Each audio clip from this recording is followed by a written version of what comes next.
One-size-fits-all for almost anything in life. So don't settle for a one-size-fits-all setup. Eliminate the frustration in building with an AI-powered personalized toolkit to boost you forward to victory. Optimize your setup and improve your performance over those cookie-cutter builds used by the rest of the pack.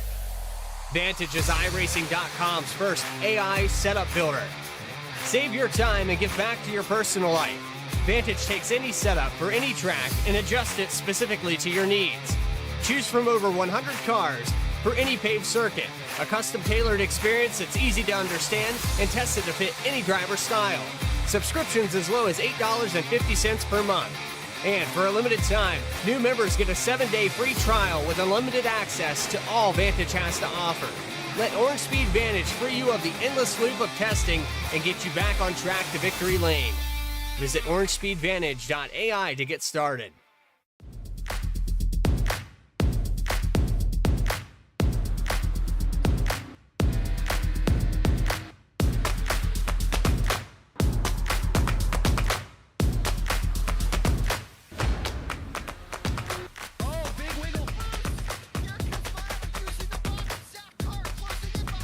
And here comes Milo, big run out of 4. He's going to be there. Tristan Martin's there. Cannot count out to 37. Oh! The Milo gets burned! Cabot, where did he come from? Here comes Zwack. A push from the 33. It's a drag race. The Magic Man wins an Auto Club.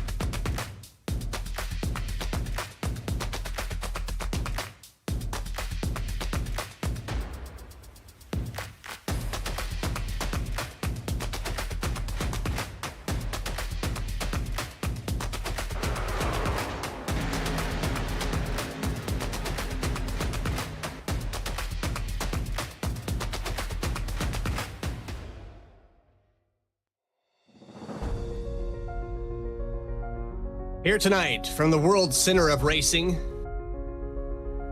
the coveted Tuesday or Monday. Oh, we're off to a great start tonight.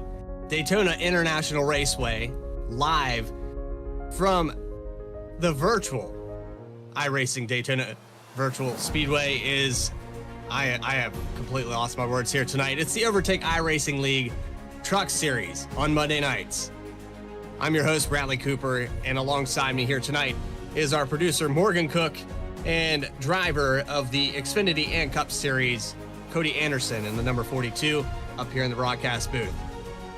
Tonight, for the week number 5, we have what is sure to be another points tightening battle, where we have 5 drivers that have tightened it back up. Alex Healy moving up to 4th position after his win last week, and we had the display there for our race analysis. We'll get to that in just a moment. But you see there in 4th position, Alex Healy moving up, plus 5 spots after last week. Then you have your top drivers that have kind of shuffled back and forth all through this season, but it's kind of remained the same for that top 3. And here tonight, it's going to be another crapshoot for these drivers. Another wild card victory could happen here tonight at Daytona. That's right, and it's really going to be a question of can anyone catch this 55 car? He's pulled out to a 20-point lead, and he's looked strong in every race we've had so far this year. But Daytona is always an unknown. It's always you never really know what's going to happen here, and we're going to find out here tonight. And now I got my tongue back from Alex Healy after last week, that great victory, and we watched him in the position that he wanted to be at Pocono, and it was one of these moments where you knew that he had the confidence. It was just whether or not he could hold those guys off behind them, and had some teammates that were able to get by and help him. I mean, Mace up through the middle just still didn't have enough, even with those fresh tires, to catch Alex Healy. He had pulled out to such a great lead. And here tonight, that's not going to be the case. These drivers are going to be so reliant on the draft to remain in check. And let's get the perspective of a driver that's in the Xfinity and Cup Series. How tough is it to get around Daytona, Cody? That's honestly, a lot of it is just going to be paying attention to what's going on in front of you, avoiding those early wrecks, and going for the last 10 laps. That's where you're really going to start to see a lot of the action start to amp up to 200. So we'll bring in race analysis back up here on the screen here tonight. Daytona, 70 laps, and for whatever reason, I butchered the mileage here tonight. I might have been looking at the wrong graphic when I did the mileage on that, but 55 miles per hour, pit road speed limit, 3 sets of tires here. Today, we will have 2 attempts at green-white checker and stage break. I believe that says lap 25, if I can read That's that correctly. Right. Lap 25, that's right. So we are on the iRacing Fix setup. Let's take you trackside now and get your grid up on the screen. The Overtake iRacing League Monday Night Truck Series pole sitter here tonight. Going to be the number 1 of David Sheets. An excellent lap time there, but well within a couple hundredths of a second, he'll have Kenneth McAuliffe Jr. in the 03 to his outside. Row number 2 belongs to Christopher McAuliffe. Todd Mace will be in the 4th position. Sean Kaser and John Mullahan, 5th and 6th spot. A previous points leader here in the Truck Series, Kyle Mace, will start from 7th with Chad Ross in 8th spot. And rounding out that top 10, it's Travis Bieber in the 114 with Nick Gardner in 10th. Give her, Cody. Coming in 11th, you got the 73 of Eric Parks with outside number 76, Ron Morris Jr. 13th, the 101 will roll off of Dakota Shepard next to the 10 of Jeremiah Hobbs. Rolling off 15th, you got the 11 of Dustin Reinstedel and the 9 of Barrett Morton. 17th and 18th is the 88 of Wes Wiegand and the 4 of Michael Robinson. Rounding out the top 20 is the 97 of Alex Healy and the 48 of Lucas Lyons. Pulling out 21st tonight is Andy Kurtz. Beside him, the 113 of Daniel Worthington. The 23rd will be Brett Bieber in that 32 truck beside Bobby Hall Jr. Seen him a lot up front this year. Rolling off 24th. 08 of Daniel Cunningham will start in 25th. James Coffin beside him in 26th. Tom Hall 27. Justin Branham in 28. Travis Hopkins in the 02 will start 29. John Sanu, seen him in VSRL, he will start in 30th. Michael Cole, 31st. Blake Hensley, 32nd. Almost through this field, Brian Kaiser, 33rd. CJ Mason, 34th. And Adrian Loya will run out the field in 35th. Well, pace car's pulling off, and here we go, set to go green. The number 1, the 03, David Sheets, Kenneth McAuliffe Jr. going to lead him into turn 1. Green flag is out, and we're underway for week 5 from Daytona.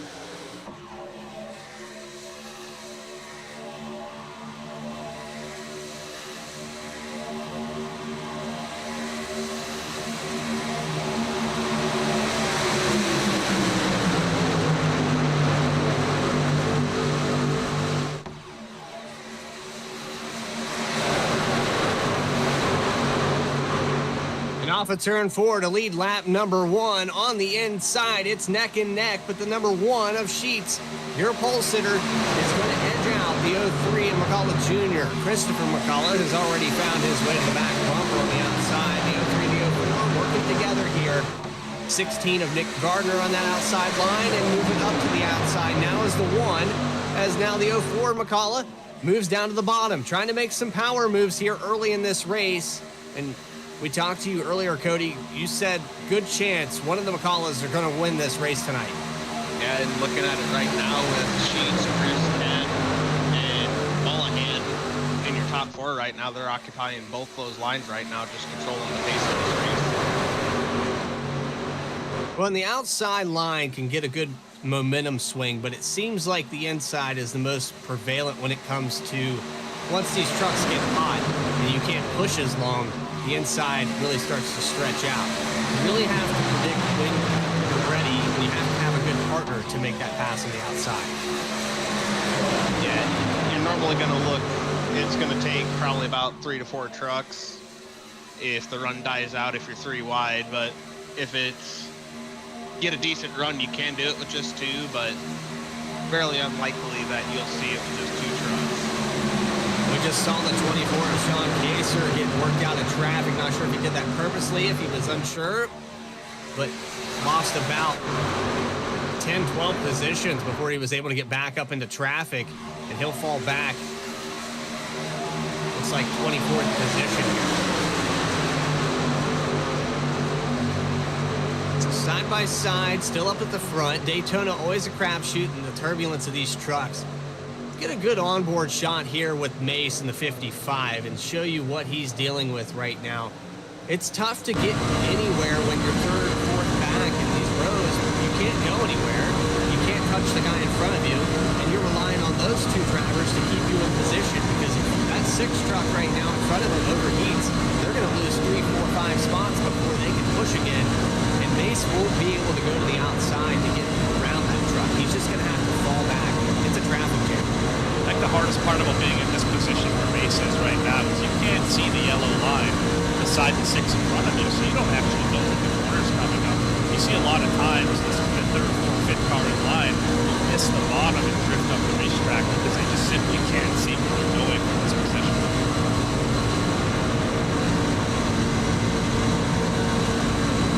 Making another surge there. He has the 03 of McCullough Jr. Kenneth on the outside, trying to push David Sheets, your pole sitter, back to the front. We've got a few guys here that started outside of this top 10, working their way towards it. Lucas Lyons up 6 positions, up 4 spots for 5 spots now for Michael Robinson. This is back 13th through 15th position. These guys going back and forth. Quite a few things going on right now mid-pack. Some cars already bringing it down pit road, and this is definitely predicted. Eric Parks in the 73 is going to lead the first group down here. He has the 38 behind him of Chad Ross, James Kaufman. This is definitely planned with that stage break. These guys pitting early. And if you can pit with 4 or 5 cars together, trucks together, you can maintain, if not gain a little bit on the big pack if you're organized and lined up and they pit with the right amount of cars, and we'll see how they end up here in 10-15 laps.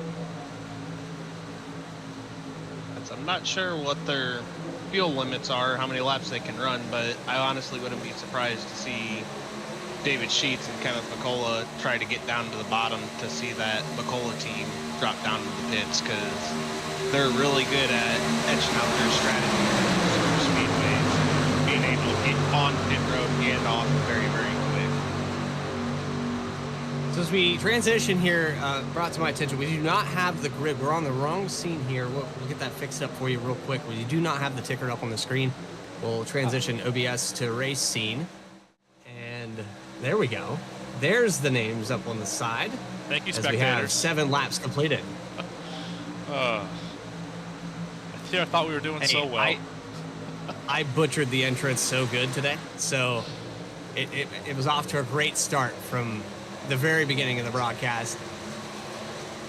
Top tier here on V Speed, and it looks like we got some drivers starting to do exactly what Cody was mentioning there earlier.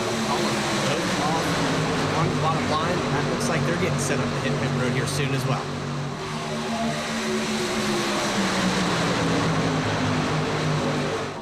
Kind of have to predict that strategy as well, where working together, you have to pit together. And you can't pit together if your guy's stuck on the outside, because you don't know what those guys on the inside are going to do. You have to work your way to that inside line. I would predict the 03, the 04, if they're going to pit together, would be on the same, would be on this lap right here. Lonely feeling for the 07. Here's going to get swallowed up by this pack unless they dive to pit road. Go.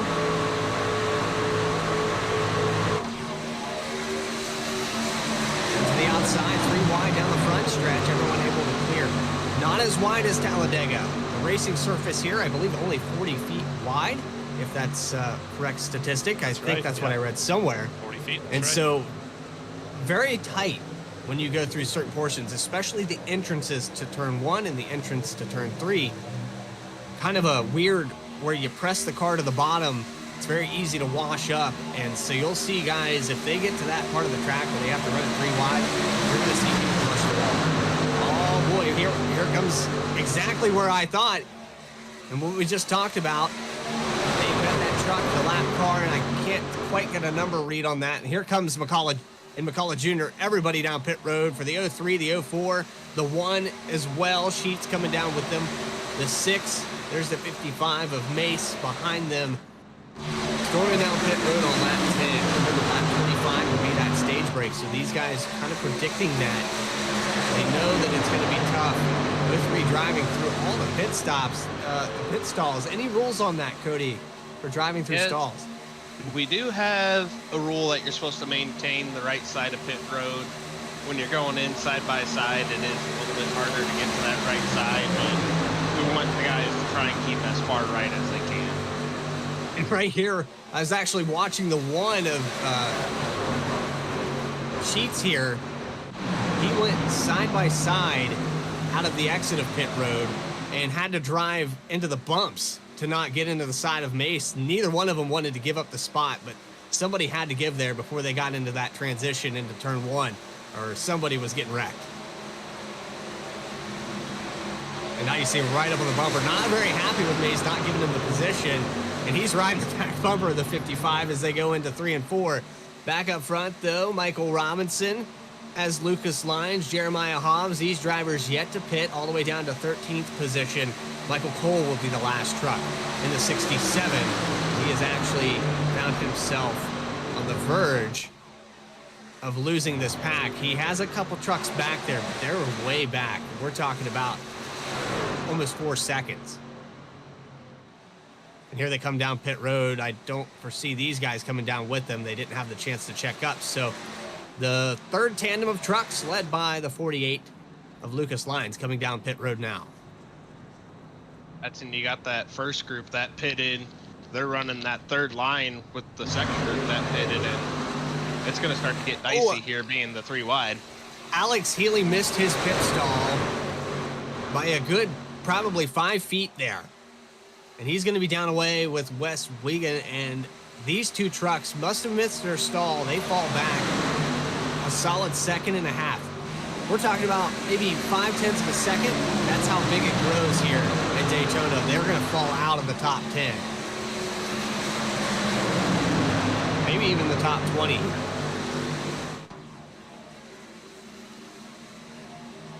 Yeah, down to 31st position for the 97 and the 88. Thankfully, they have that stage break that they're going to be able to get back into this thing. But right now, situationally, they're outside looking in. They're going to have to work together to maintain in case there's a caution. They're going to fall behind it. If this was the second half of this race and it went green, these guys are done.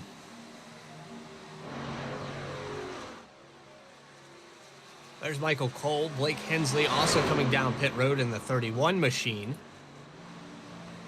Hensley actually on his way out of his stall. So, you know, we know that they can't make it on fuel.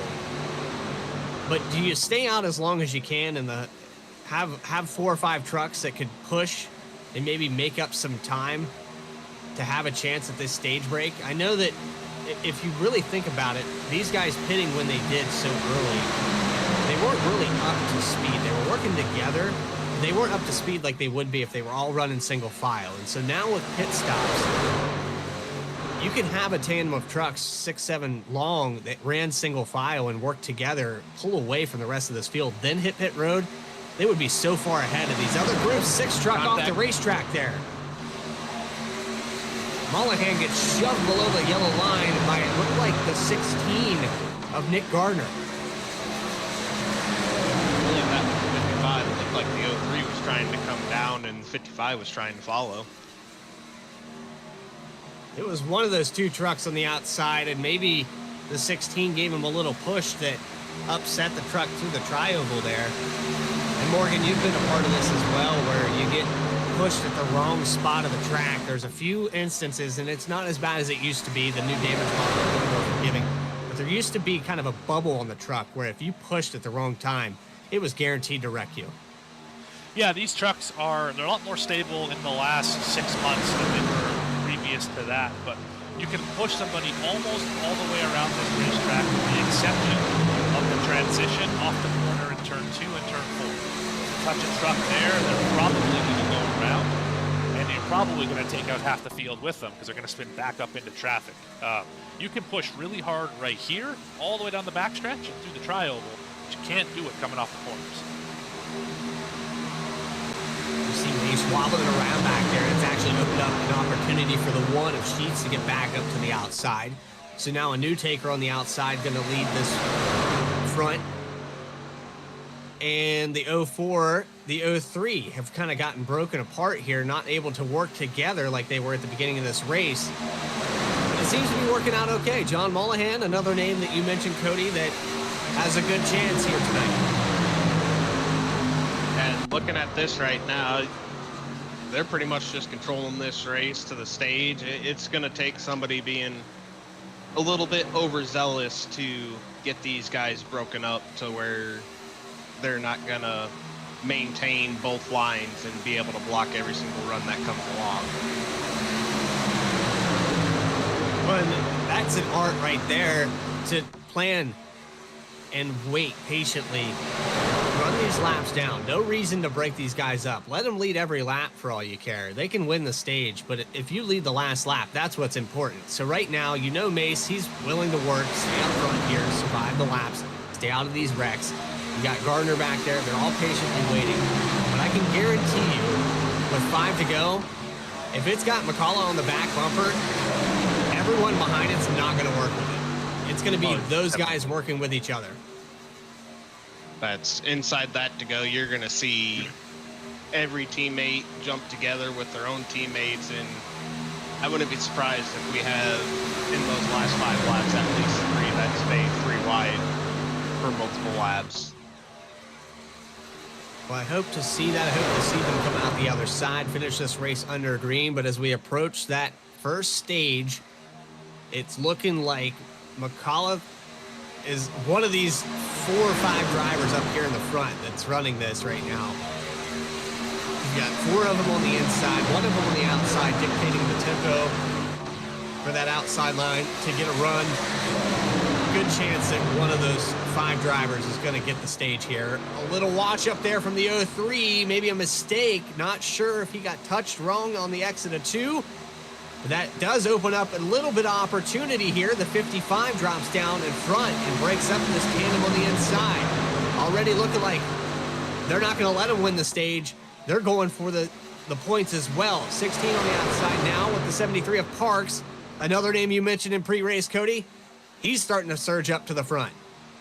Yeah, and he's got another one of his teammates behind him pushing as well. And I believe the 25 of James Kaufman is teammates with them.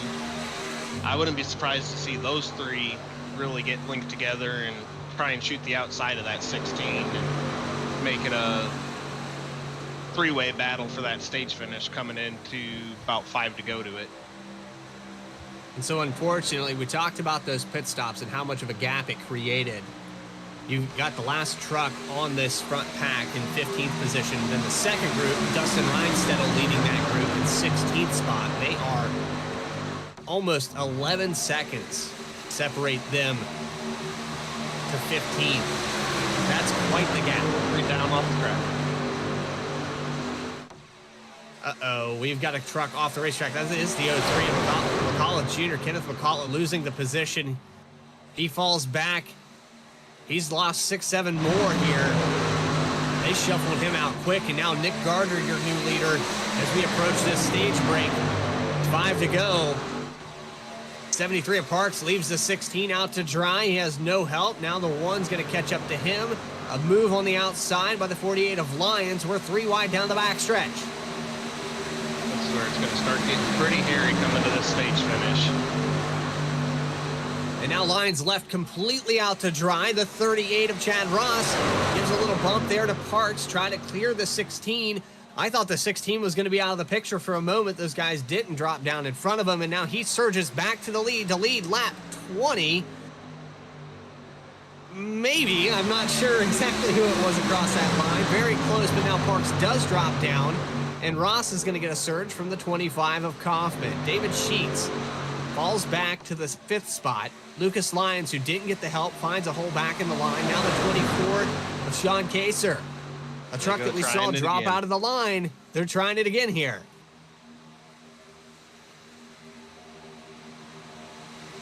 We saw Sean drop out of the pack all the way back to like 24th, 25th position at one point in this race. Finds his way back up here, but they cannot get anything going. They don't have enough trucks teamed up with him here on this outside line. Now trying to side draft the 16, works up to the outside, causes a little accordion effect, forces the 03 to the outside, contact with the 25. Almost a big wreck there on lap 22. And there it is, the 25 into the outside wall. They're going to stay green, though. As far as I can tell, no big wreck. A couple trucks involved in that. They're going to stay green. Back up front here on the outside with David Sheets. Kenneth McCullough giving him a push. There's Christopher on the outside as well. They're going to drop down in front, leave the 04 out to dry. They had to play a little bit of defense here on this inside line. Now the 16 going to get a push. Through the middle there, Nick Gardner coming up to 3rd spot, trying to challenge Parks. We lost about 6 or 7 trucks out of this front pack, so now it's really down to, can the inside line hold up, or will we get another surge from the outside? It doesn't have as many trucks. It's going to be difficult. There was almost another wreck with the 25 in that second pack. James Kaufman has lost. He's actually pulled off the racetrack now. He'll be done for the day, or at least for this portion of the stage. Looks like he's getting some repairs done. And across the line here for the white flag for the stage break, the number 1 of David Sheets is leading currently. If there's one thing I know about the last lap of anything here at Daytona, it's that you don't want to be the leader there.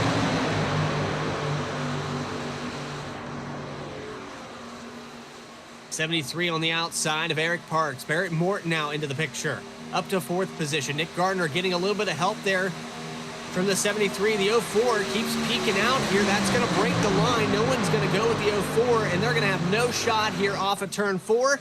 It's looking like the 1 of David Sheets is going to wrap this thing up unless the 03 leaves him to dry. The 9 of Morton thinks about it for a second, but nothing there. And across the line for stage number 1, it's going to be the number 1 of David Sheets.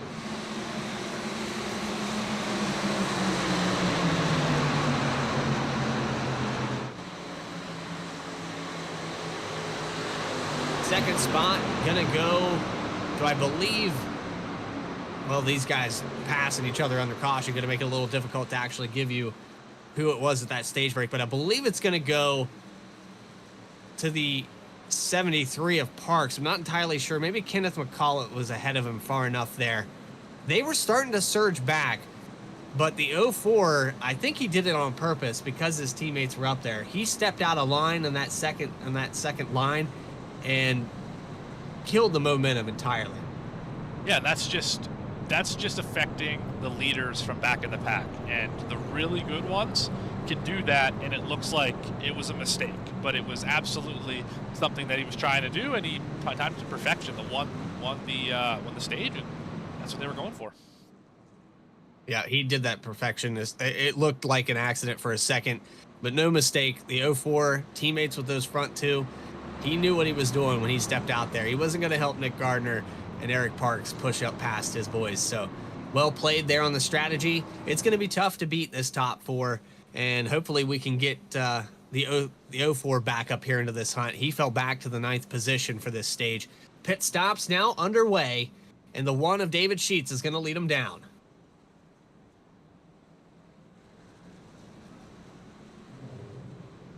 Be interesting to see if we have some fuel-only stops here. You know, Daytona not as demanding on the tires as other racetracks, and sometimes you can get away with just a 2-tire stop.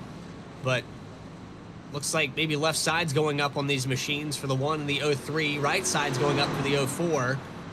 Down and away, 2-tire stops. Nobody taking fuel-only, though. I'm kind of puzzled by that. I would take the chance, especially if I was really deep in the field. You know, you got Alex Healy, Lucas Lyons, some of these guys that took 4 tires even. Maybe have some damage repairs on some of these trucks as well, so they're in there a little bit longer. I still think that no tires would have been the call for me if I'm 20th on back, just to see if I can get up there.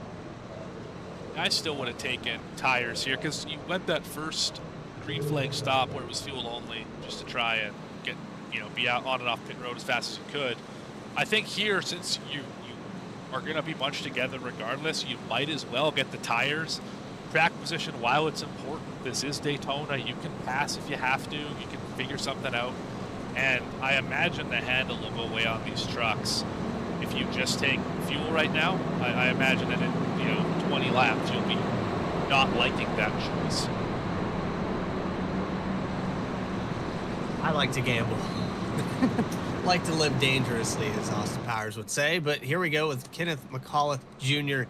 going to take over the lead. He actually wins the battle off of pit road over David Sheets by 0.5 of a second in the box. And he'll be your new leader here when we get set back to go green. The Overtake iRacing League, week number 5 at Daytona. We're going to take a quick commercial break and step away as we get this field sorted for your second stage of racing live on V-Speed. Back after this. There isn't a one-size-fits-all for almost anything in life, so don't settle for a one-size-fits-all setup. Eliminate the frustration in building with an AI-powered personalized toolkit to boost you forward to victory. Optimize your setup and improve your performance over those cookie-cutter builds used by the rest of the pack. Vantage is iRacing.com's first AI setup builder. Save your time and give back to your personal life. Vantage takes any setup for any track and adjusts it specifically to your needs. Choose from over 100 cars for any paved circuit. A custom-tailored experience that's easy to understand and tested to fit any driver style. Subscriptions as low as $8.50 per month. And for a limited time, new members get a 7-day free trial with unlimited access to all Vantage has to offer. Let Orange Speed Vantage free you of the endless loop of testing and get you back on track to victory lane. Visit orangespeedvantage.ai to get started.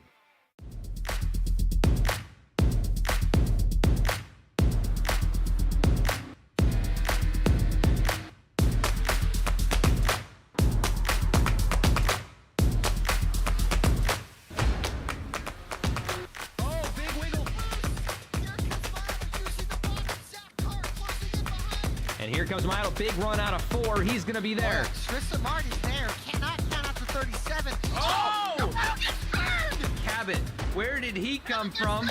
Here comes Swack. Swack. A punch from the 33. It's a drag race. The Magic Man wins it Auto Club.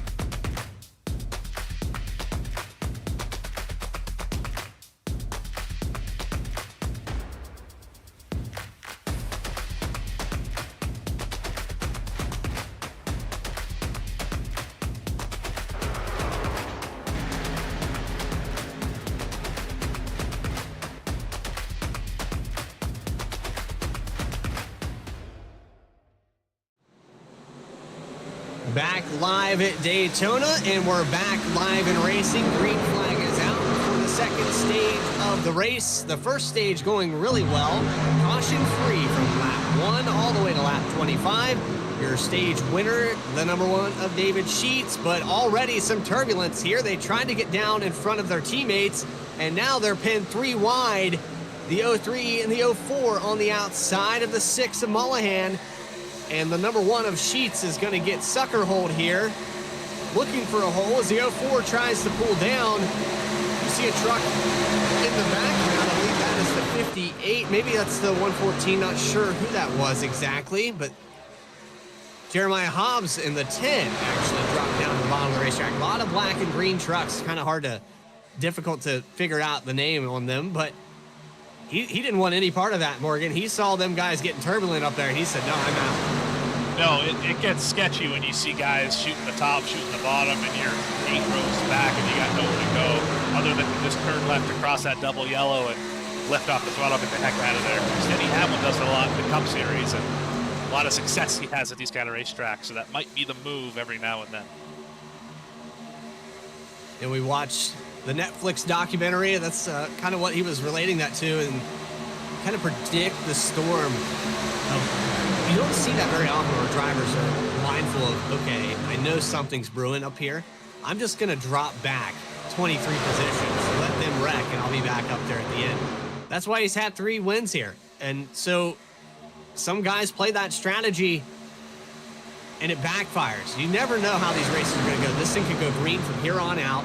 We could see the top 4 stay the same, and then have a white flag battle to the line where everyone's still kind of in the order they were in when they started this race. So you never really know, and when you give up that many positions on the backstretch, it's hard to gain them back at Daytona. Just looking at the running order right now, looks like Daniel Worthington is 4th place. He's up 18 spots, and then you go back to 7th place with Justin Bronham. He's up 21. A lot of big movers up here in the top 10 now. You've got a few honorable mentions as well. Bobby Hall Jr., well, he actually falls down a spot. I was about to say 12 positions up to 13th. They're going to shuffle around like this all night, but now it's crunch time. The second stage of this race, that's when you want to start picking them up. And you'll notice not a lot of guys are electing to drop back and sandbag and stay out of position, because last time in that first stage, we had 2 separate packs after pit road. They can't afford to have that happen now because, again, if this race stays green like it did in the first stage, they're out of luck. They cannot catch back up. This front pack is so fast right now, and I think it's going to be a tall order for anybody to draft back up here to these McCollum machines. You really have to stay connected through that first pit, or through this pit stop sequence. And if you get disconnected, like you said, it's going to be really hard to catch back up. Even if you're just tagging along as the last car in line when you come off pit road, that's all you need to do is stay with them until you get down to the last 5 laps, and then you make your move. Looking here for a truck number. There was a white and red truck, and I can't quite find the number on that one on the outside. Very turbulent. Thought maybe he was going to lose control there as they came out of turn 4. He's since settled it down. There's, I believe, Mace in the middle, so it's right in front of Mace. It might be Blake Hensley. The 02? The 02, yeah. The 02. The 02 Travis actually, Hawkins. Travis Hawkins, and he's being scored a lap down up here in this pack.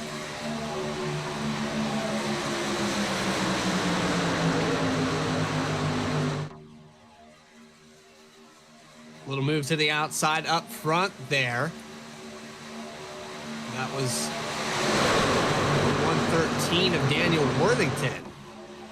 And you mentioned him just a moment ago, up 18 positions. He peeked there to the outside for just a moment. Justin Branham was going to go with them. They have the opportunity to maybe break up these front 4.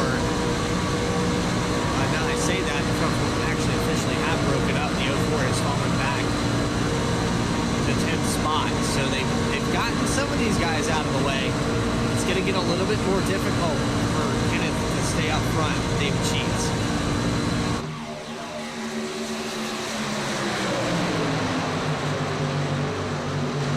line there with Parks, and you know Parks is hungry for a win. Another name that we mentioned at the beginning of this race is a projected winner. But really, and I said this during the pre-race as well, when you come to Daytona, it's like buying a lottery ticket. You really don't know what you're going to get. It could be a first-time winner. It could be a guy that dominated the entire race. You never know because it's so turbulent with what we just saw there on the backstretch. Some guys dropping down 3 wide back here with the 16 of Gardner in the middle. I don't know that that was working out the way they planned it. But these guys sitting back here deep in the field, they have to keep the draft here to have a chance.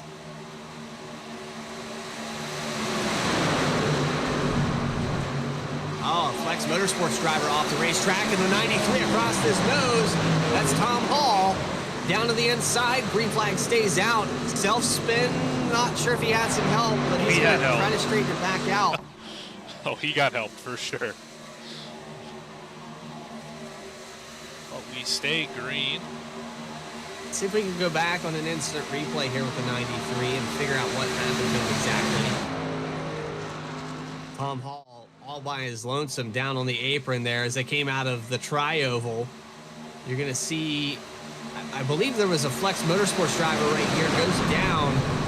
So there's that, then bounces off, I believe the 55. I couldn't tell who that was on the outside. That's right, he got touched by the 01 and then he got a little bit loose and couldn't quite corral it by the time 55 got into him. We'll stay green like Morgan said, and is going to come around and lead another lap after we hit that replay. Down on the inside, they've cycled out a couple of these drivers, and the 113 now having a big surge on the outside for the lead. Getting that push from the 58, and they're now up 21 and 26 positions. New leader, Daniel Worthington, coming out of turn 4. Oh, and a dive down to the inside. They're going to hit pit stops. Wasn't sure the 07 was going to make the pit road. Looks like he made it, but that was a aggressive dive down all the way to the end, that inside wall to get the pit road. Yeah, he was pinning himself kind of in a bad spot. If that guy on his outside didn't know he was there, he could have cut him off at that wall. That wouldn't have been pleasant. So now Justin Branham takes over the lead. Daniel Worthington got cycled out. He did lead that time by, but now the 58 and Bobby Hall Jr., who's up 23 positions. So look at these big movers that kind of started deep in this pack, find their way up to the lead in the closing laps. They could have a shot here as we come up to 30 to go.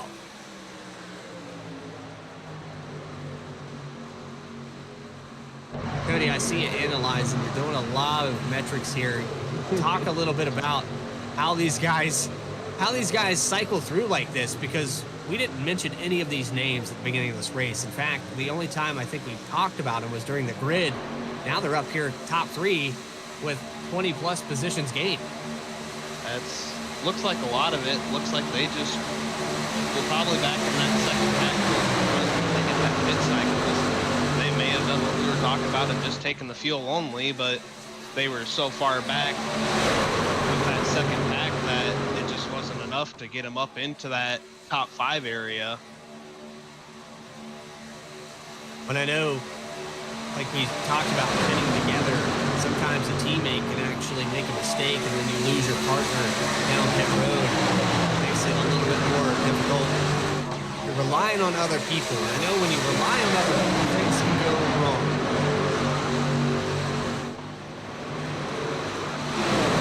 That doesn't happen here at B-Speed, I'll tell you that. Never happens here. That first group that pitted, they all came in separated out and they all went fuel only. They came out bumper to bumper, and I wouldn't be surprised if they get pretty close to getting back up to some of these straggler cars and getting by them before these next group do their pit cycles. 94 all the way up the outside. We're 3 wide for the lead. A little early for that. You see the 02 who's sort of lap down trying to get the push. Not going to be able able to get anything going. They're going to hit the outside wall. The O2 very turbulent there. Chance for the 94 to drop down. He'll take it.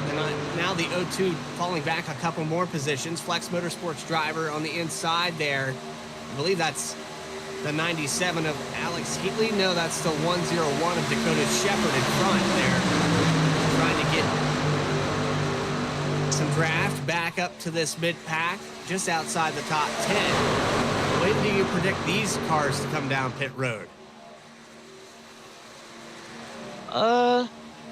It looks like they're on about 15 laps right now. If I had to guess, I'd say their fuel range is probably 18 to 20 laps. So I wouldn't be surprised if in the next lap or so you see another group start to peel down, and that starts the big chain reaction with everybody coming down.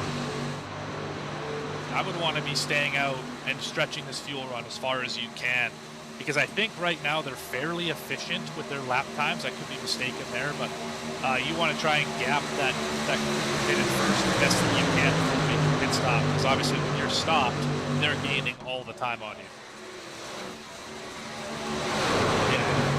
We talked about how early that first group came down pit road. I think their main advantage was that they pitted together and they worked so well together. You see a breakup here with the 58 to the outside. He's probably trying to find his way to pit road, and that's why he's doing what he's doing right now. But the efficiency of some of these guys, of how they got down pit road and worked together, that's going to be hard to overcome unless you stay out a little bit longer and push away from them. After hearing some radio chatter now, a few drivers are going to come down this time by.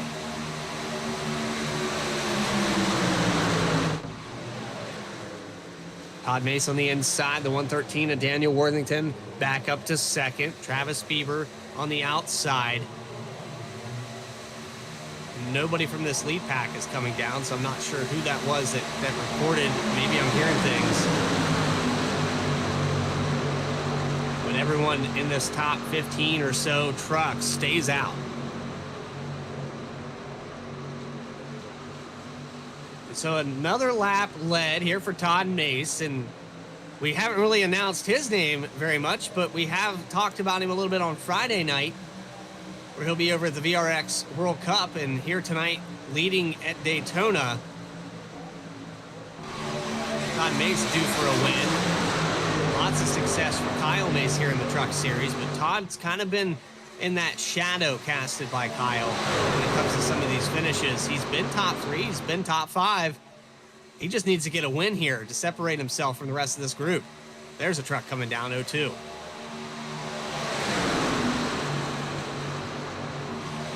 There was a place to do it though.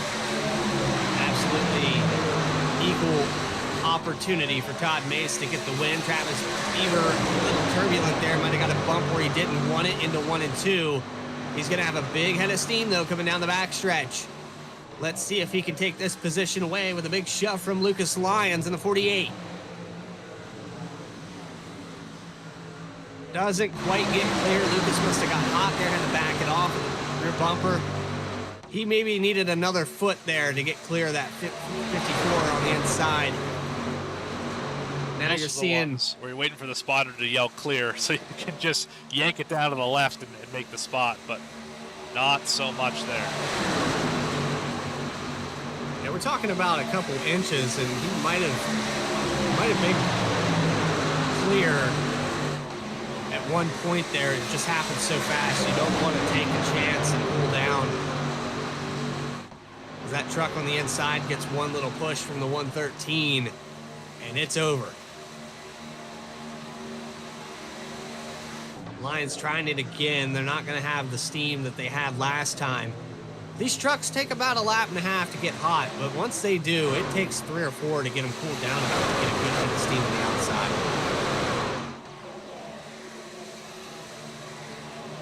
Nobody coming down. Cody, I tell you, they're pushing it a little bit further, coming up on lap 20. Maybe the draft helped these guys when they were deeper in the pack, save some fuel. You can see them single filing out. I'd elect to say this time by, we're going to see a lot of them come down. Yeah, if they're all singling out and getting ready to get down onto the bottom, it wouldn't surprise me to see all of them That's, and you see Barrett Morton going a lap down there. He had pitted lap 37.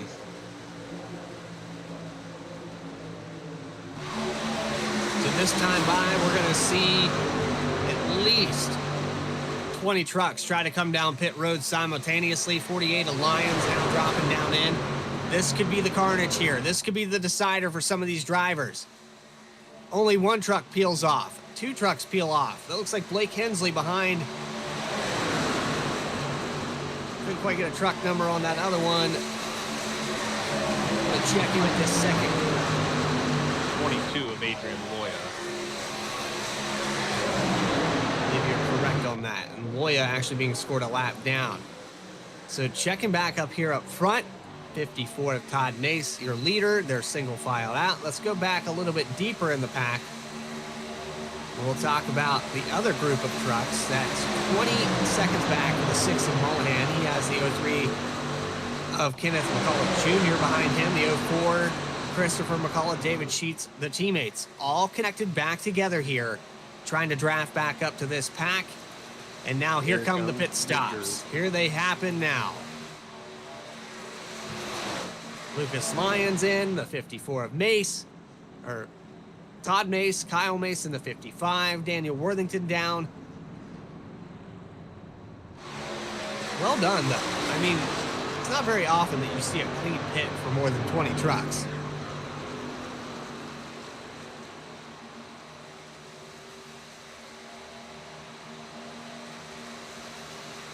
The 9 of Morton out first here in this group. He's going to be by himself. He's going to be ahead a little bit here. They're going to catch up to him. That's actually a little bit of a mistake there. I know Morton is a lap down, so he's probably came down a little bit sooner than these guys. So maybe not a mistake on his part, just cycled the way it did.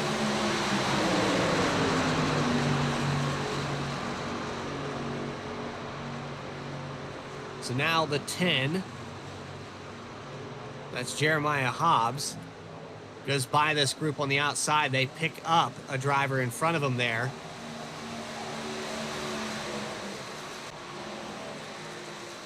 The truck actually blinks out for just a moment. Eric Parks, Chad Ross still out on the racetrack. 23 laps. They've extended this, and they might be a little bit in conservation mode because they can pit now and pretty much guaranteed to make it to the end of this race. I'd say some of these guys that pitted when they did, as early as they did, they might not be guaranteed to make it all the way. Speeding penalty for the 73. I'm pretty certain on that. Yeah, they got in there pretty hot. Only thing he couldn't have happen, and fortunately, here we are. Oh, contact, 16 and 24 on pit road. The 38 missed his stall. That was Chad Ross. 16's taking left side tires. John Kaser looks like, yeah, holding penalty for the 24 maybe here. Nope, he's down in the way, but the 73 somehow didn't get a speeding penalty. Well, this is why you draft efficiently. The top 5 have a 16-second lead after pit stops are finished. It's a lot. That's half a lap. Well done. Yeah. That's half a lap, and that's 5 trucks that did that. When you saw the front group, 20 trucks deep, 2 by 2, these guys were single file, and they were pushing the whole time. Leaders to the line now. There's 6th place. Just middle of 3 and 4. And there's what only I'm 3 seeing of them. here right now, Morgan, and Cody, you can back me up on this. You said somewhere around 20 laps was the window. We saw a few drivers push it 23 laps. These guys are already on 14. They're not going to make it to the end of this race without pitting one more time. It just is not going to happen. Oh, we got a caution. Yellow flag is out. And looking for something that happened out here on the racetrack. Not sure where it happened.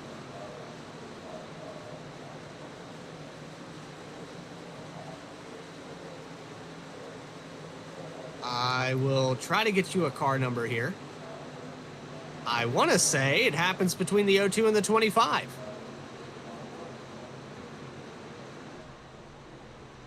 All right, let's have a replay here. I think you're right. So some drafting gone wrong. The 02 dropped down behind the 25 a little too soon and took him to the outside wall, and that's going to bring out caution number 1 of the night. The 25 and the 02 already having a tough time here. James Kaufman was 13 laps down. The 02 was about 3 laps down, and they bring out our first caution of the night. That's got to be frustrating if you're the 6 in Mulholland all the way down to Ron Morris. These guys, I know, were already in a weird spot with how they were going to have to pit, but now that means nothing, because everybody's going to come back down pit road and top off with fuel to make it to the end of this race. You might see a couple guys stay out that were guaranteed good to go, but yeah, this top 5 has to be frustrated with that. Yeah, I would think so. When you work that hard to separate yourself from the pack, and then it all comes apart based on something that has nothing to do with you, can't help but get a little heated underneath the visor. So guaranteed that the 6 is going to bring it down pit road. He has the 03. A lot of drivers following suit, but some of them that are staying out here. Looks like they're all lap down cars going to get that wave around. Well, we got the 16 and Nick Gardner staying out. And remember, he was part of that group that pitted the latest, so he's only got, three laps on this stint right next to Daniel Cunningham. These guys pitted way later, and so now they're in a situation where they're good to go to the end, and I thought that would be a factor for them to stay out. They only pit 3 laps ago. One of the laps in green, the other 2 have been under caution. They have no reason to come down pit road.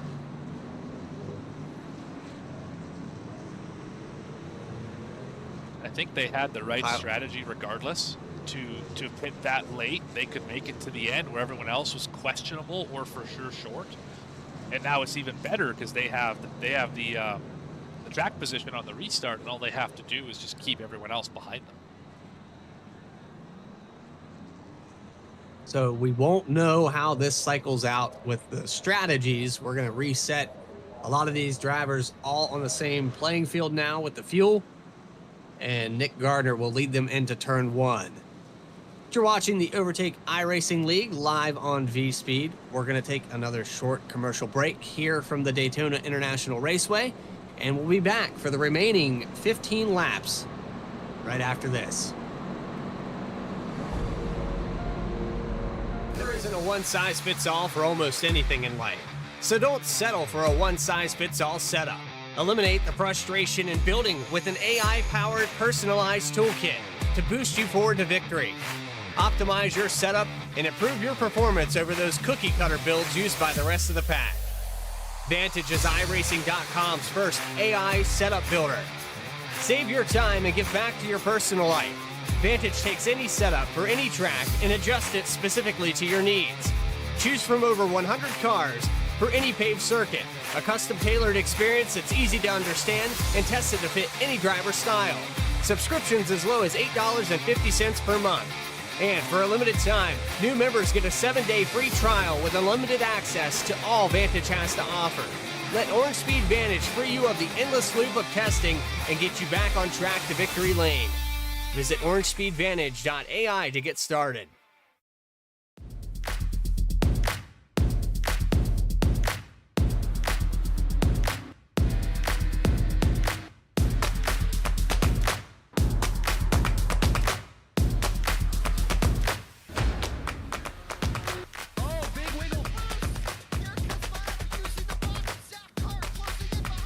And here comes Milo, big run out of 4. He's going to be there. Tristan Martin's there. Cannot count out to 37. Oh! Cabot. Where did he come from? Here comes Zwack. A punch from the 33. It's a drag race. The Magic Man wins it Auto Club.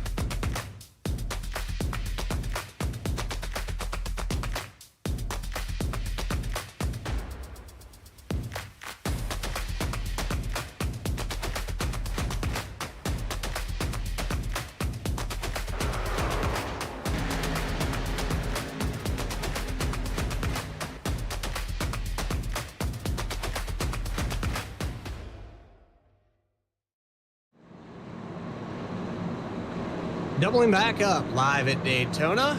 The Overtake iRacing League Truck Series. Nick Gardner takes over the lead here on lap 52, and we've paced now for our first caution of the night, the 02 and the 25. Get into it. Travis Hawkins and James Kaufman off the racing surface, getting some damage repaired. Those trucks pretty much done for the day, as there will be about 6-7 laps down, 19 laps down actually for James Kaufman. But here we go, back live in racing. The field resets after we talked about the fuel strategies and what might come of that. They're all back to normal. Nick Gardner hits the loud pedal, gets too much of a jump here. He's going to lead, but he's going to drop down in front of the 08 of Daniel Cunningham into turn 1. Look up there on the outside line, about 6-7 trucks back, and you're going to see the number 6 of Mullahan getting a big push here from the 04. The 38 now jumps up in front of him. He's trying to break this run. He's going to ride that Lightning to the front, up to third already, and a big push here all the way from 7th position to 1st. Look at the move there by the 04, the 6, and the 38. They leave him out to dry. As soon as they got up there, it was over with, and now all those teammates are going to work together out of 4. Mullahan going to lead this time by. The inside just didn't get going, and I think that had something to do, Morgan, maybe your opinion on this. Nick Gardner got out to way too much of a jump here on that restart. Yeah, he stacked them all up when he moved down to the bottom, and nobody was nose to tail. The big gap between all the trucks. The top line was stuck together, and they just shot on the back. Should have to get at least 50 miles an hour faster middle of the backstretch. You saw that surge, 10 trucks back. The 6 already had the momentum. The 38 jumped up in front. Thought that might be enough to break that momentum, but it wasn't. The 38 just, I think as soon as he jumped up in front, the 6 said, okay, let's go. You're part of the crowd now, because we're going to the front, whether you're in front of us or not. And now dictating the tempo on the outside, you see the 03 jump up there. That's Kenneth McCullough Jr. back to dictating how this race has been going all night. These McCullough drivers have been inside and outside row. Now they all dive to the bottom. You see the 10 of Hobbs starting to get a surge from the 94 of Bobby Hall Jr. Oh, and not a good touch there in 1 and 2. We got a wreck back deep in the field here.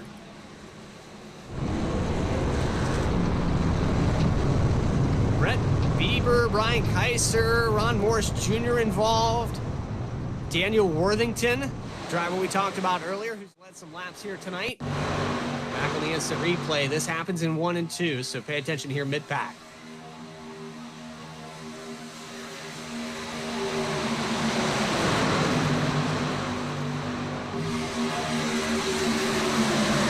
Starts a little bit ahead of these guys. Yeah, the 76 comes up into the 07. So Brian Pacer gets involved. The 76 comes up. Back it up one more time here, and this is a little bit further back. This is going through 3 and 4 before they come across the line, but you're going to see it just looked like the 76 washed up the track here.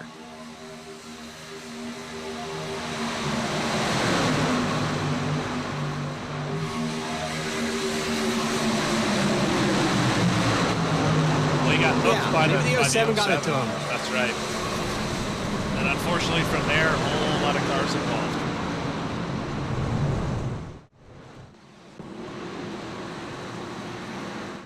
And I'm not sure if you guys have had too much knowledge to the way race control does this.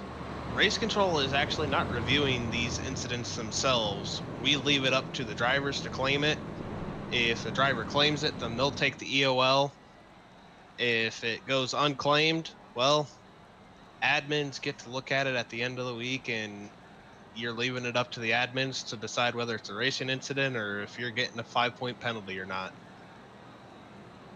So a lot of leagues that we've been broadcasting, Morgan, have adopted that system, and it kind of the gentleman's rule that if you chance it, you end up paying a bigger price than you would if you would just take an EOL, because of the situation of not calling it on yourself.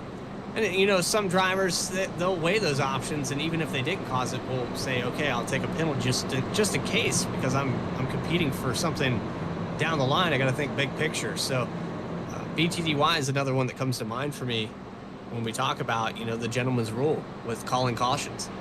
Yeah, I've run leagues where if there's two drivers involved in a caution and neither of them call it, they both get the EOL. It's more immediate than what you're talking about, but the same sort of idea. You better call it, get a little bit of favor from the admins, maybe that, you know, that the calls might be a little bit better for you in the future. Not to be favoritism or anything like that, but at least you're not on the hit list, and yeah, it goes fairly well that way as well. So we talked pre-race about how this race could go. We had a couple different scenarios. We could go, you know, early in this race, have a lot of cautions, and then run the remaining of it out under green. We could have complete green flag laps all the way to, what did I say, 20 to go? Yep. It's looking like that's kind of the scenario that we're playing out here, because very rarely do races at Daytona go green to their entirety. It typically takes a pit stop to separate these guys to make that possible.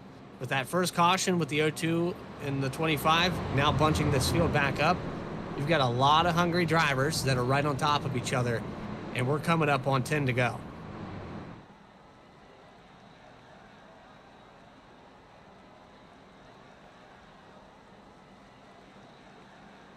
So here we go. Lights are going to go out on the pace truck this time by, and we can come back around for exactly 10 laps left. If you're sitting 7th, 8th position right now, Dustin Reinstedel, Nick Gardner, Alex Healy, some of the guys that we haven't talked too much about. Gardner was up front for a little bit of this, but Alex Healy has been really quiet here after last week's win at Pocono, sitting in the 9th, 10th spot. What is it going to take here, Cody, to get back to the front? Honestly, it's going to take a lot of, if you're sitting back at the top 10 or outside of the top 10 looking in, it's going to take time in that run to take it 3 wide and get the guys up there with you to get that 3 wide to get it rolling. That third lane hasn't really been tried too much here tonight. We had a few takers during that stage right at the white flag that tried it. And then we had some guys that purposely did it to break the run up because they knew that they were helping a few of the drivers in front of them if they didn't do it. So, but here it's going to be kind of like what we saw in this restart where the 6 just grabbed a hold of somebody and they went to the front. That's the kind of run that you have to have. You can't lift. You got to be confident. Just connect to that bumper, get the surge, and go to the front. And it's going to take probably 5 to 6 trucks to do so.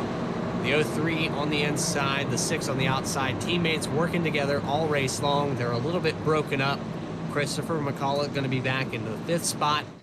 Then you have a big gap back here. Eric Parks in the 73. He's going to restart 14th. So some of the names that were up front during most of this race, they're getting deeper and deeper in this field. I don't think we've seen the end of the excitement here at Daytona by any means of the imagination. Lights out on the pace truck, pulling off into pit road. And for the 4th time today, the Overtake iRacing League is going to go green flag back at Daytona.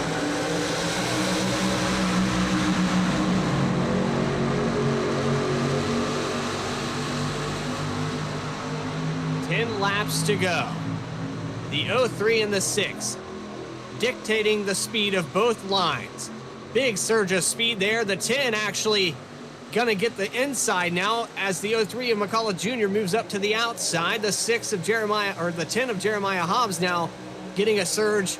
The 04, who's been masterfully not allowing guys to get runs. You see he doesn't connect to that 10 and allows the 03 and the 6 to drop down. Well played there by McCullough Motorsports.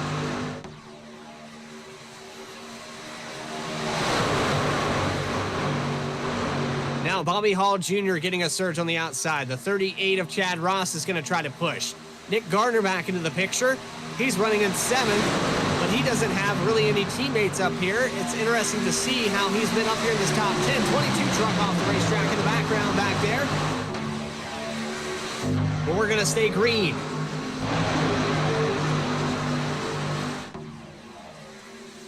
Looking at it, it looks like that 114 truck sitting in 15th place. He was trying to keep a little bit of a gap there, expecting this top 14 to wreck themselves and cause a big one here.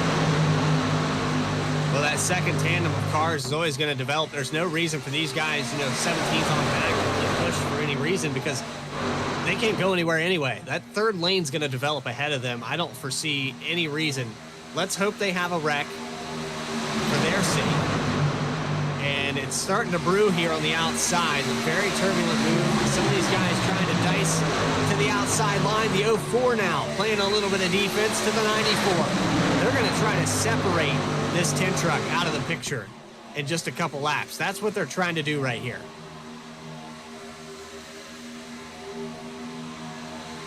And now Christopher McCullough to the outside. He has the 94 of Bobby Hall Jr. pushing him up here. Probably doesn't realize what's about to happen. As soon as that 04 gets clear, that 03, he's going to drop down in front of him, and then they're going to have 3 trucks pushing that inside. I'm surprised the 03 has lifted more than he has right here to let that 04 in. We'll see it here coming out of turn 2, slide down, and then they'll be gone off to the races on the bottom. Well, if they can stay side by side here for as long as they can, that 03 truck, the less laps they have left to go, that's more time that he can push without having to be off the bumper. If they can get it down to 2 laps to go where they stay side by side here, I think that's perfect. And I might be... He's not clear clear. there.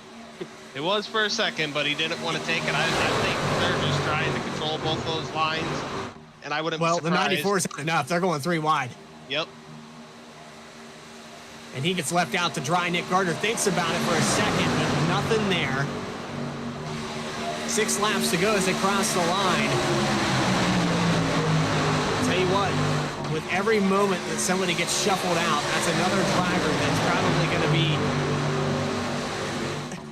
I mean, outside looking in, this top 4 is working its way back to just being the same guys we saw at the end of that stage.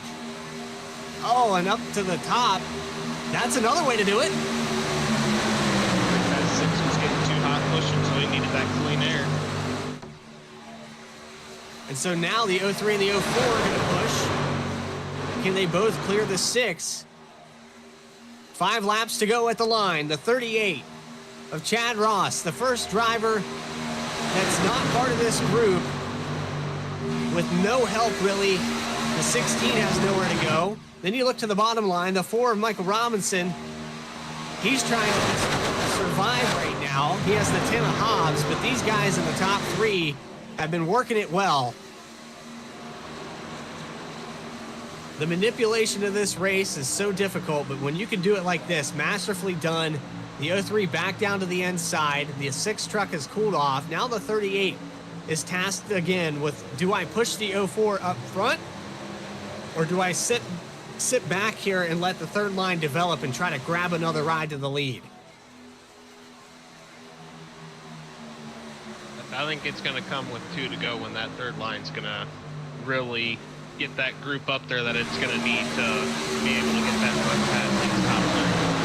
When I see it back there with the 73 of Parks, the 55 of Todd Mace, Kyle Mace rather, that's the 2 trucks that if I were to predict somebody pulling out for the third line, that's the group I would see it.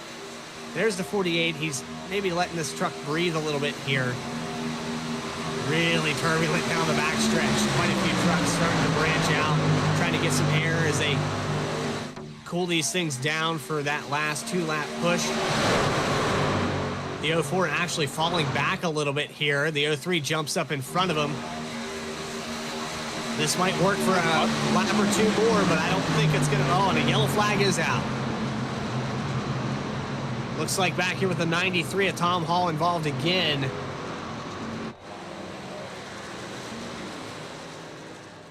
Todd Mace maybe gets a piece of this.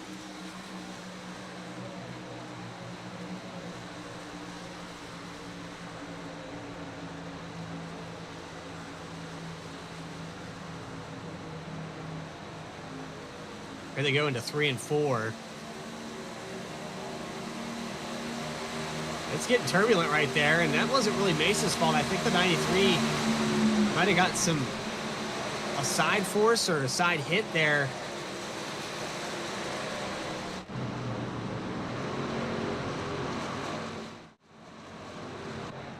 That does bring out another yellow, and we're in green-white checker territory now.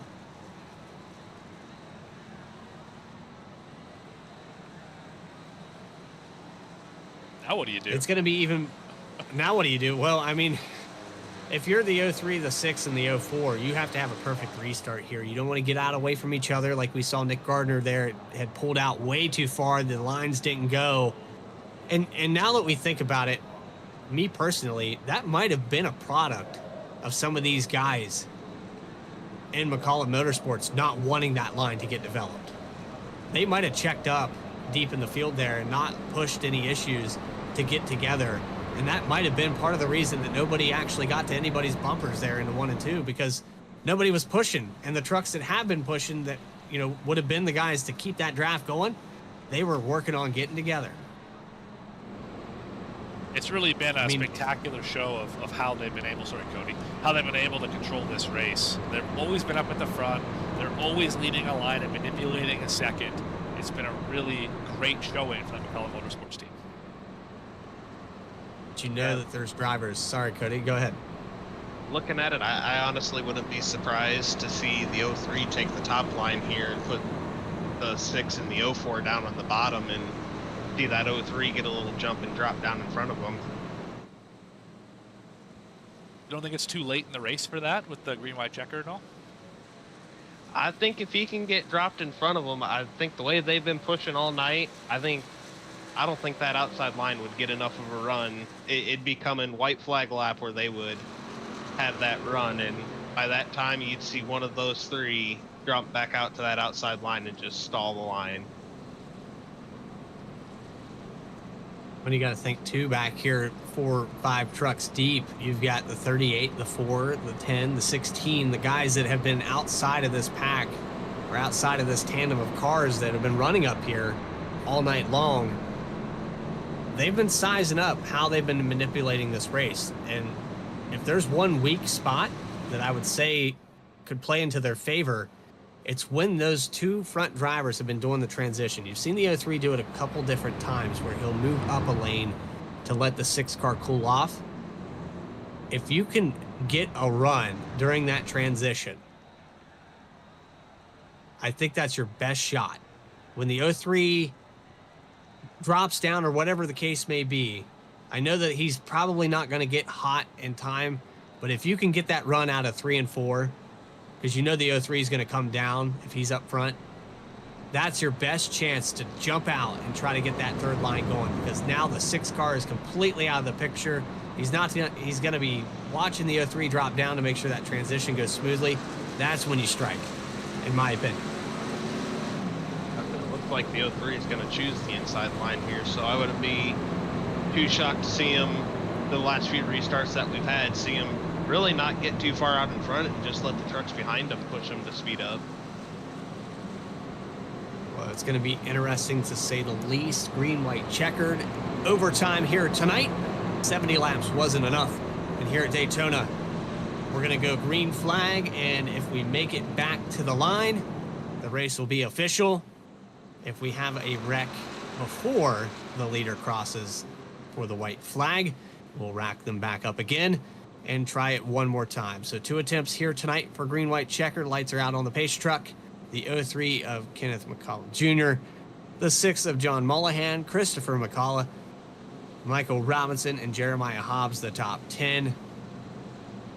Everybody from 4th place on back right now, they're probably communicating on track or in Discord to try to figure out what can we do here on this restart and take these guys by surprise, because it's been the stage and now most of this race, it's been McCullough up front. I've been looking at it, the guys that I know that race together a lot, I think the 4 and the 10 are in a tandem together, but Other than that, I think those are the only two guys there in the top 8 that are in the same channel, besides the McCullough guys. Well, I know there's a lot of gestures you can make on the racetrack. Maybe set that nose out there a little bit. Say, hey, come with me. Let's go. But we're going to find out here for 3 remaining laps. Green flag back out in the air. And the 03, oh, we got a car blowing its engine back here. Maybe missed a shift. That's Blake Hensley in the 31. We're going to stay green. And he's going to fall out of the top 20 back to 30th position. 03, the 6, side by side, dictating this restart. The 4 getting a good push here. Does he step out to the outside? He does. Does he have any help? He does. Sucker hole here for the 6 truck. He's not going to get any help at all. The 03, maybe a bad move there. He jumps up in front of the 06. This could be it for the 04. I don't know if I like that move. The 24 of Kaser up into the outside wall. The 04 moves the 4 out of the way. And now the 4's around, the 03's around, and we're going to have a big wreck down the front stretch. All the McCullough guys except for the 6 car. And there's the big one at Daytona. Sean Kaser comes back up the track and takes another one, the 07.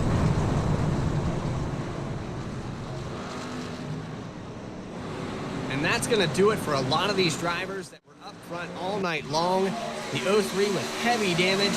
That move right there where he jumped up in front of the 6 car, I knew that wasn't going to be good.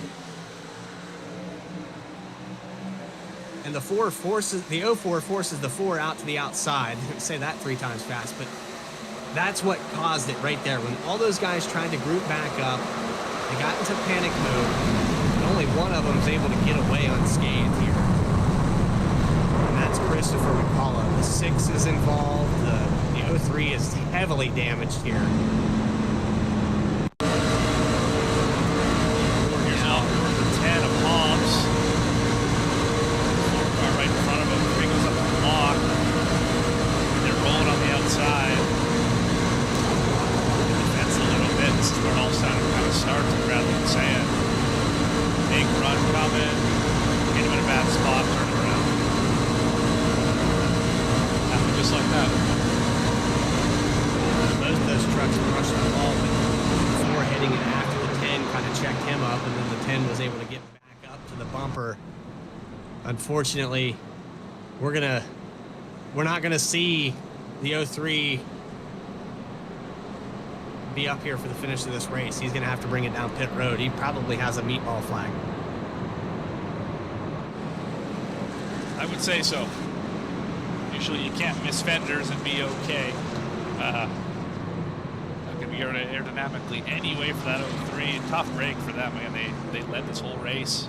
We're up at the front and had it. I don't want to say they had it won. That's never true in racing. But they had it about as close as they could get it, and it just all unraveled at the last second.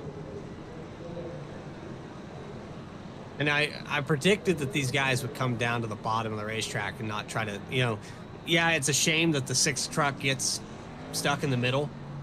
But at that point, you're so late in the race, yeah, it's terrible that your teammate's not going to finish up front, but you got to kind of be a little selfish there because you're going to lose so many positions and put yourself in the middle.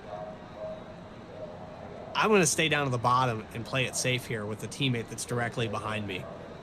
Yeah, that's I think that would have been the better strategy. I agree. When you start moving out of line and trying to block, nobody can follow you, and all your momentum is stalled, and it's only going to get worse. You're only going to fall backwards. You can't go forward while you're blocking. It just doesn't work that way. So what do you think, Cody? It's a very defined art to be able to block. You got to know exactly when to move to that line that's got the run. You got to be able to get up in front of them right before they're going to make contact with your back bumper just to keep that momentum up. And so another factor that we need to bring into play, these guys have been out here 23 laps in the top 2. They're approaching that window where they might not be able to make it on fuel. So if you're Nick Gardner and Chad Ross right now, you're passing pit road for the final time. What do you do? I think they've been able to save enough being back in the pack. I think they'll be able to make it if they don't have another caution here and they take the checkered flag. I think they'll be good, but I think if they've got to use that third green-white checkered attempt, I think you may see them dive down to get a splash. And that 23 laps earlier was all under green. There's been a lot of caution laps in this run here.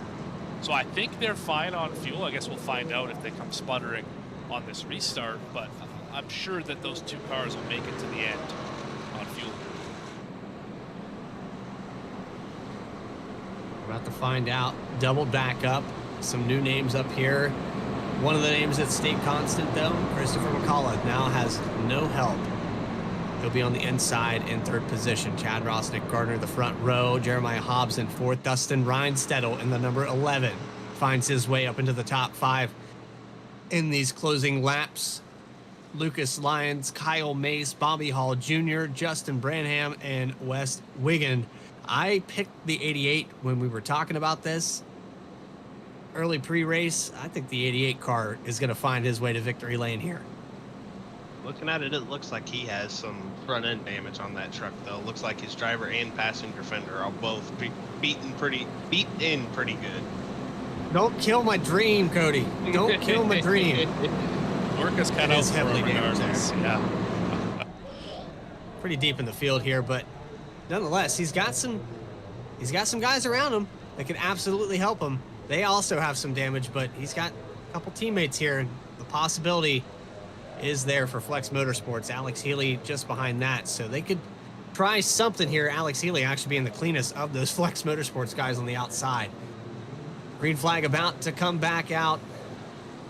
Can we make it back to the official, or will we see another caution? The top 2 close on fuel. They need this race to stay green. Chad Ross into turn 1. Green flag is out. We're back live and racing in Daytona. And a big push here into 1 on the outside line. That's Hobbs giving a shove to the 16 of Gardner.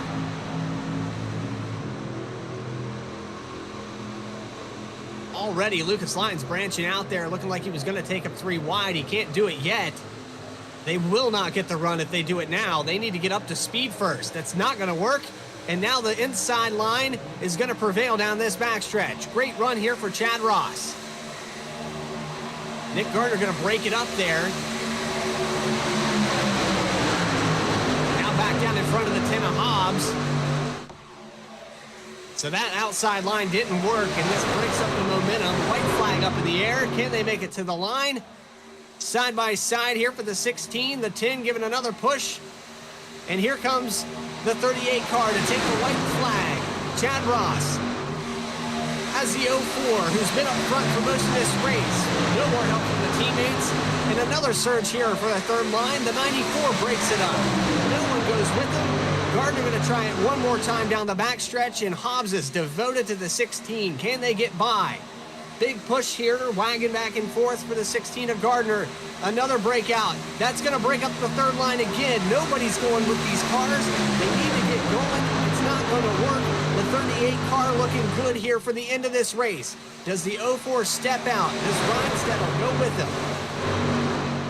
Off of turn 4 for the final time. A little block there by the 38. A big surge of speed across the line. 4 wide, and it's going to be the 04. McCullough did it by himself for the victory.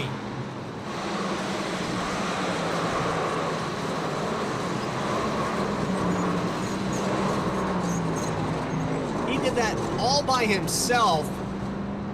Moved the guys out of the way. Got down to the apron, and Cody Anderson, you should buy a lottery ticket.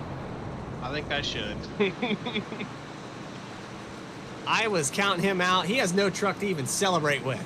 That thing is toast. Let's see if we can go back and get that finish on the instant replay. They spread out 4 wide at the line. And if you would have told me Christopher McCullough had enough of a run, I didn't predict that at all. There's down the backstretch, and you saw the outside line, for whatever reason, would not cooperate at all. At no point was anyone except for Hobbs and Gardner devoted to running with each other. And I think that's why you saw a lot of those trucks that were back there. Yeah, they surged back up here, but they never had a chance. They never really had the chance to win this race. And now we're going to see 4 wide across this line, the 04 and the 11. What a finish there. The 11 actually below the yellow line to push that 04 at one point. That's incredible.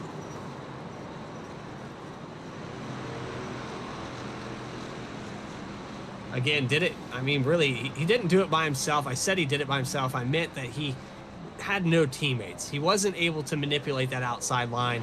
He had to work with what he had. And to still come out on top, incredible. Christopher McAuliffe, your winner here tonight. Chad Ross at second. Third place, Jeremiah Hobbs. And across that line for 4 wide at Daytona, that's about as wide as you can possibly get here. You saw they had to use a little bit of extra real estate. But congratulations to Christopher McCullough on getting that win. I know those guys that worked up front with him all night long are probably down there shaking hands and excited for him. But we're going to get the post-race interviews with your top 3. Take another quick commercial break live here on V-Speed. You're watching the Overtake iRacing League Truck Series on Monday night. We'll be back right after this. There isn't a one-size-fits-all for almost anything in life. So don't settle for a one-size-fits-all setup. Eliminate the frustration in building with an AI-powered personalized toolkit to boost you forward to victory. Optimize your setup and improve your performance over those cookie-cutter builds used by the rest of the pack. Vantage is iRacing.com's first AI setup builder. Save your time and give back to your personal life. Vantage takes any setup for any track and adjusts it specifically to your needs. Choose from over 100 cars for any paved circuit. A custom-tailored experience that's easy to understand and tested to fit any driver style. Subscriptions as low as $8.50 per month.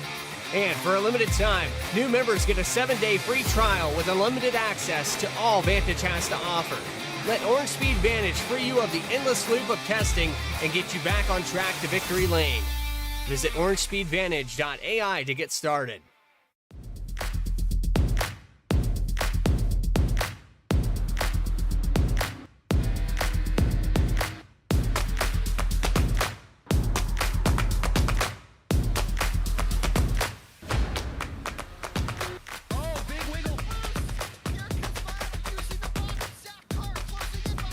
And here comes Milo, big run out of 4. He's going to be there. Tristan Martin's there. Cannot count out to 37. Oh! The road gets burned! Cabot, where did he come from?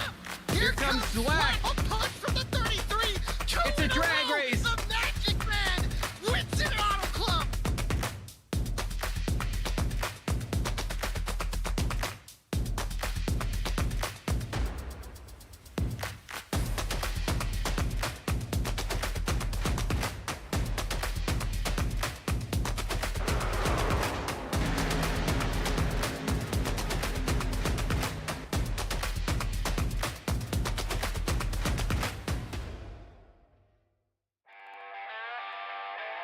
Back live at the World Center of Racing, the Overtake iRacing League Truck Series has concluded its 70 laps and actually went into overtime for 76 laps complete here tonight at Daytona.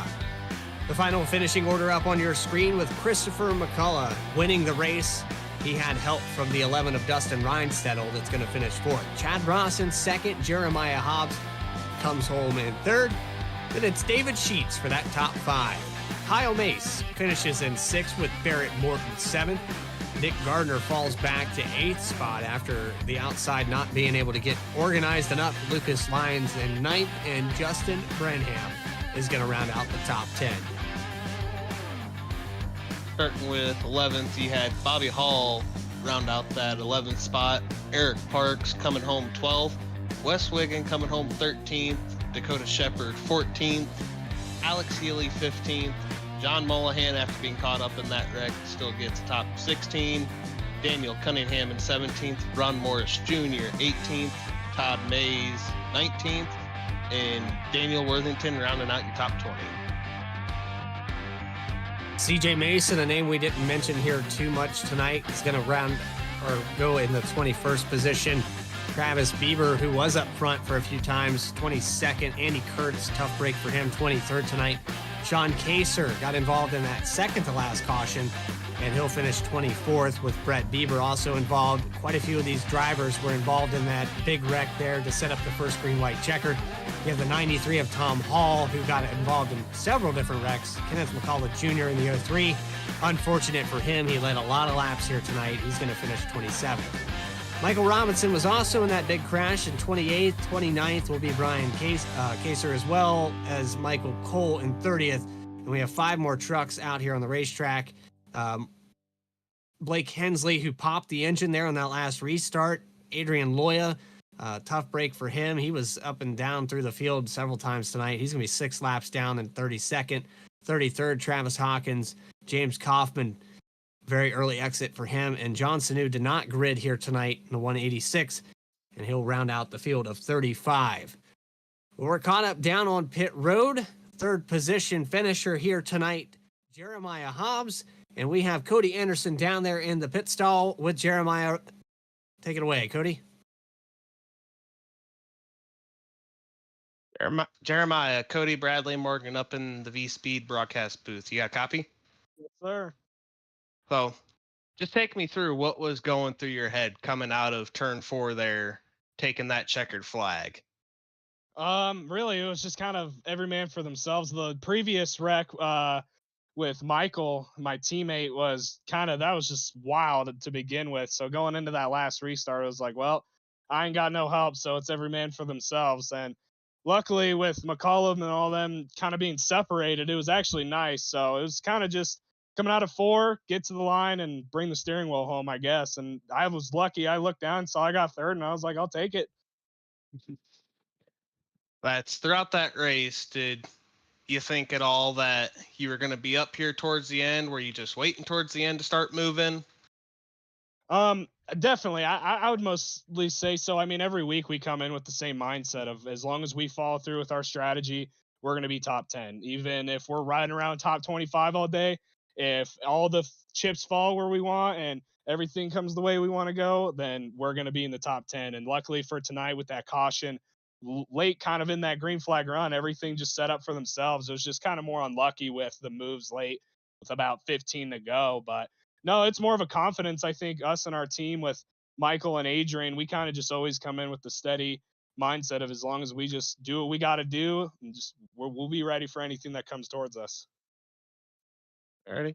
Well, before we drop you back out of here, why don't you go ahead and say thanks to all those sponsors and everybody that help you run in the truck series here.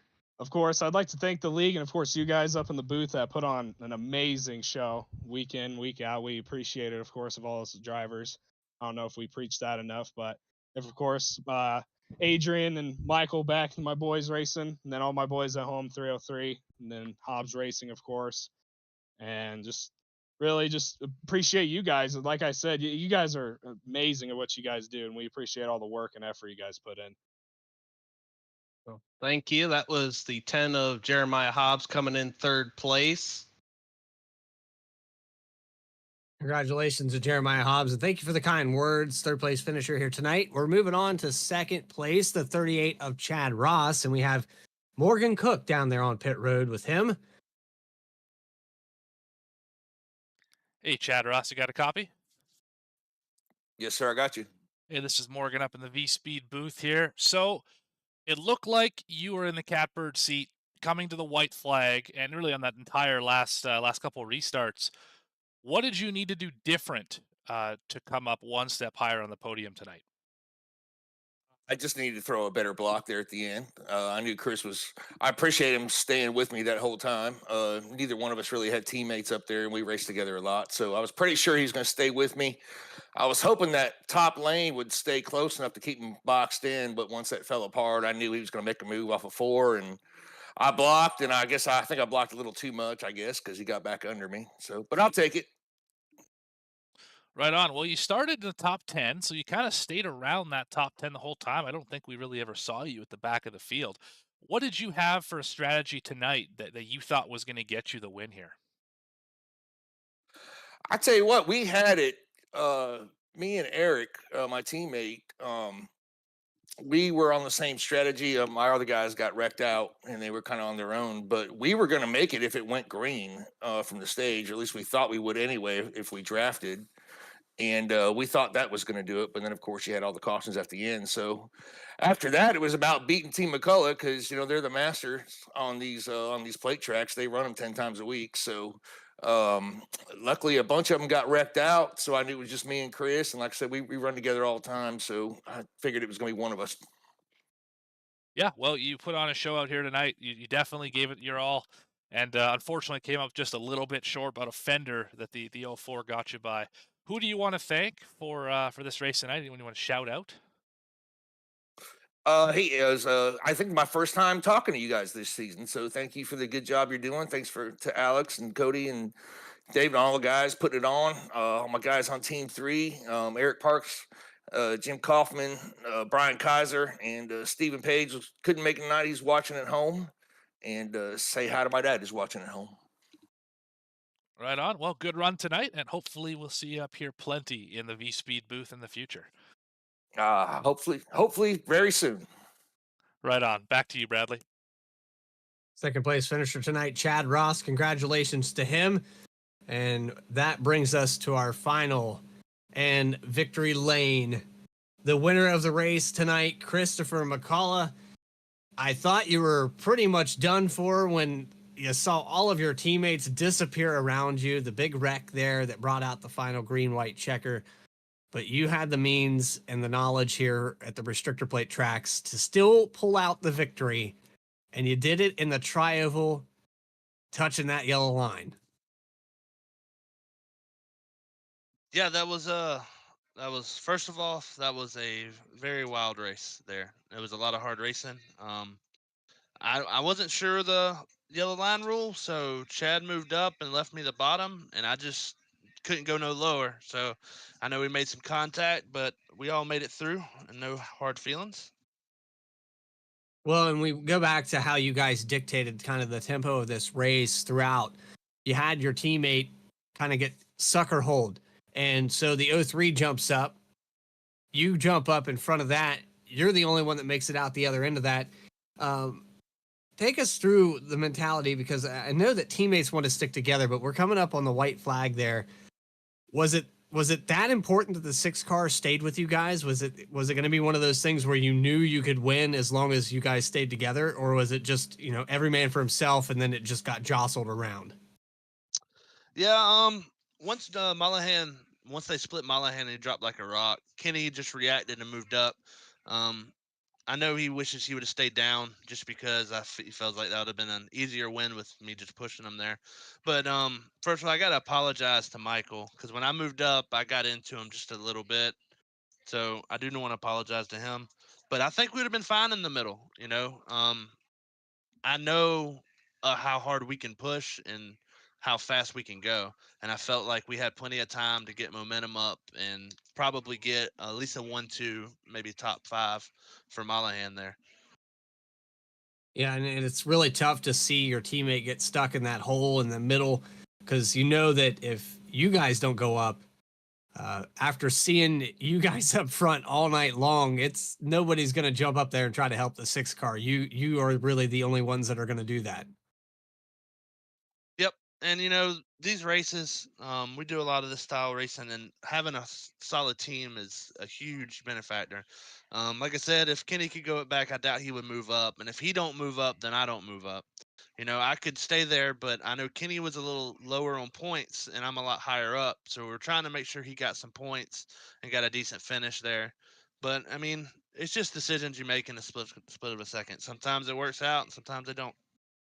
All right. Well, speaking of that, enough about the previous. Let's talk about the final split second, where you come out of turn 4 and these guys fan out 4 wide into the tri-oval. Did you think that Dustin Reinstedt was going to get you just enough? I mean, it's very rare that you see a guy 3-4 cars back give you a push like that. That's just enough to get you a fender over the 38. Yeah, it just kind of worked in my favor. I was making sure I wanted to stay behind Chad and try to make a move out of the tri-oval, out of 4, because I was afraid, like you mentioned earlier, that if I move too soon, they'll split me and then my race is done. And I work real well with Chad, and I know how hard I can push him. I have a lot of time running with him. So when I moved up, and Chad just moved up there with me while I was coming back down, I was just trying to pull the outside line so they could get there, and so I could make a move. And then Chad opened the door for me. I got to thank Dustin for the push there. He gave me a hell of a push. We about all wrecked, but we made it through. Well, that brings me to my final question. After this victory here tonight, and essentially with all the variables and the teammates being out of the picture, you're still able to get this win. Is there anybody that you'd like to shout out and thank for the victory here at Daytona? Oh, yeah, I got to thank my teammates. This style of drafting here at Daytona especially takes a great team effort. And we're really hoping we could have ran out that fuel strategy, because I think we would have had the field there. We were gaining over a second a lap every lap after we pit, so I think we would have cleared the field. But it just didn't go our way. But I want to thank you for broadcasting. Thanks for all the admins that put this on and all these drivers. It's fun to get in here and race side by side and come out on the other end. Well, we thank you for your time as well. And this should help you pretty well in the points here. You were 20 back, and after tonight, Kyle Mace, 6th spot here. So you should make up a little bit of that gap, and you will add yourself to the list of 4 winners here. All the winners in the truck series are in the top 4 points. How about that? Yep, long season left to go. We'll try to get that number 1 spot. Well, I appreciate your time, Chris, and congratulations. Your winner here tonight, Christopher McCullough, in the number 04, getting it done at Daytona.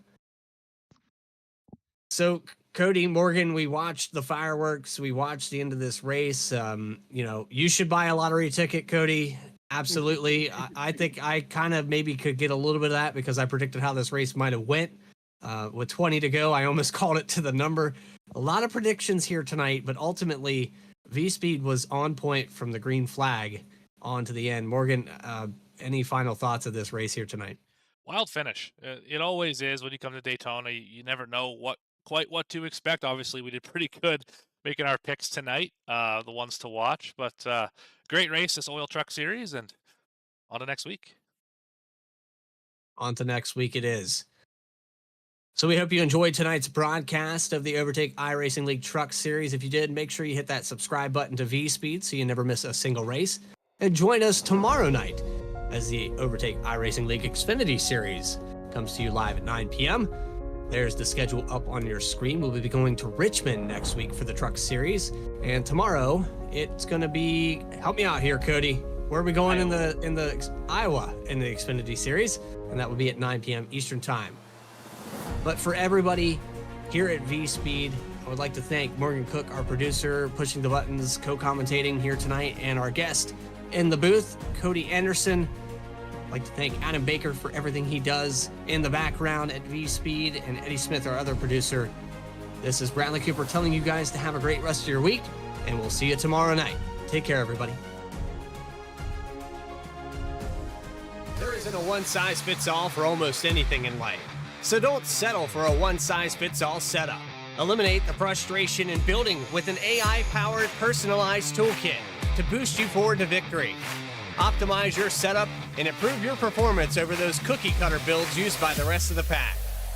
Vantage is iRacing.com's first AI setup builder. Save your time and give back to your personal life.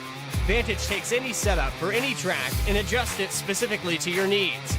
Choose from over 100 cars for any paved circuit. A custom-tailored experience that's easy to understand and tested to fit any driver style.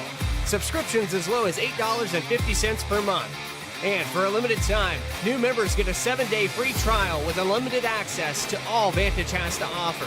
Let Orange Speed Vantage free you of the endless loop of testing and get you back on track to victory lane.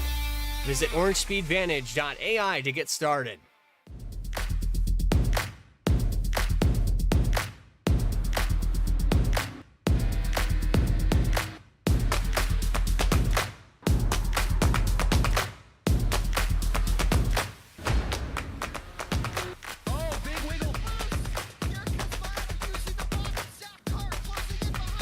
Here comes Milo, big run out of 4. He's going to be there. Tristan Marty's there. Cannot count out to 37. Oh! Wow, gets burned! Cabot, where did he come from?